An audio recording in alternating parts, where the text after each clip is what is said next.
Greetings, child of the expanding universe.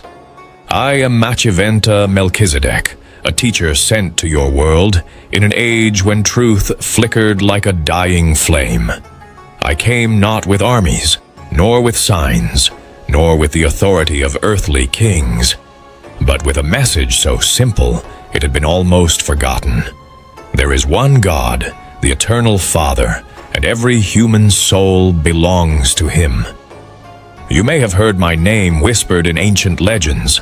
Some called me the Sage of Salem, others the Priest of the Most High. But titles matter little. What matters is why I came, and what I witnessed. When I arrived on your planet, humanity stood at a crossroads. Fear held many hearts captive. Superstition clouded the mind. The idea of a single, loving creator, the father of all planets, all peoples, had become buried beneath centuries of distortion. And yet, I saw hope. In every humble tent, in every traveler searching for meaning, in every family longing for peace, the seeds of faith still lived. I built my dwelling in Salem, not a great city, but a simple encampment on a quiet hillside. There, in the glow of evening fires and the silence of desert mornings, I gathered those who hungered for truth.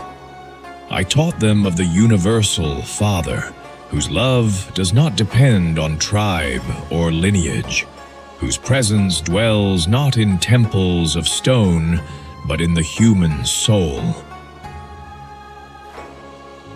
My mission was not to create a religion, but to keep alive a revelation. Your world was not yet ready for the fullness of divine truth, but it could be prepared. Prepared for a greater light that would one day come. And it did.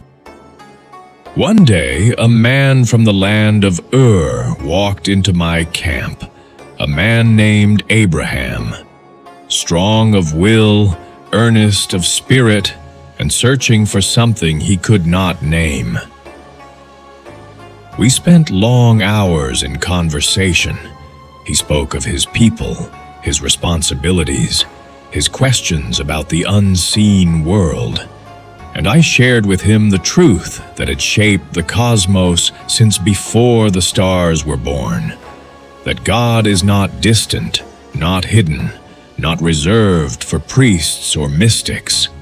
He is a father, the father of all. Abraham listened, and in him I saw the potential for a new chapter in your world's spiritual story. Not a perfect man, but a willing one. Willingness has always mattered more than perfection. Together we spoke beneath the desert sky, where the stars glittered like 1,000 unspoken promises. It was there I reminded him, and all who would listen, that the universe is friendly, purposeful, and guided by a love beyond human measure. In Salem, seekers came from many lands.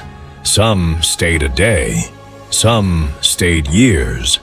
Many misunderstood, but many understood just enough to carry a spark of truth back to their families and tribes. The teachings spread, often distorted, yet never entirely lost. There is something you may have noticed, this emblem I wear upon my breast.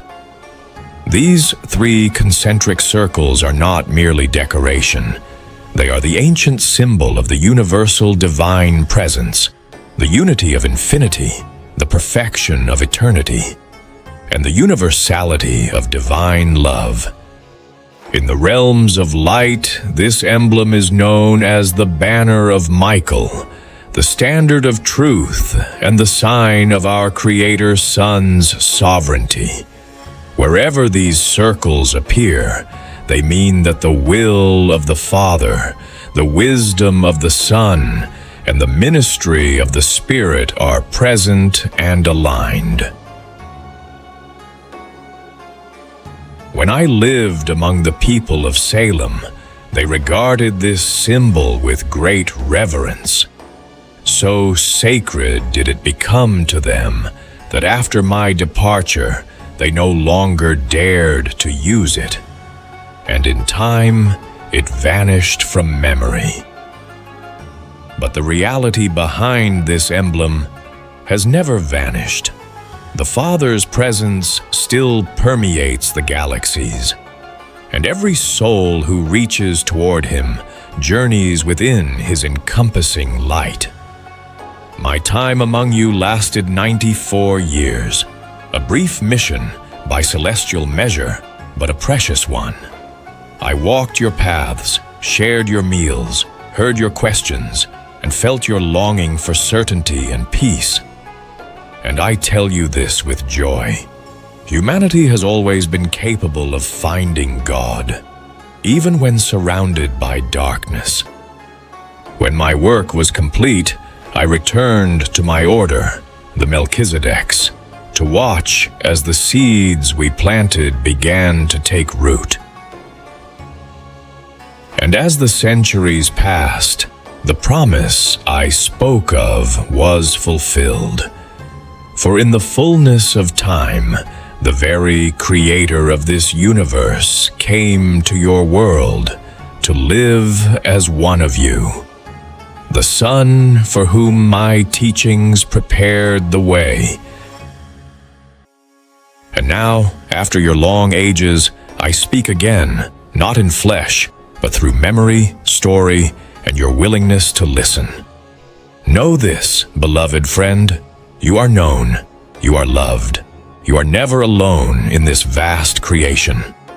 My story is but a chapter. Yours is still being written, and the Father walks with you through every page. Peace be upon you, and may the eternal truth guide your steps.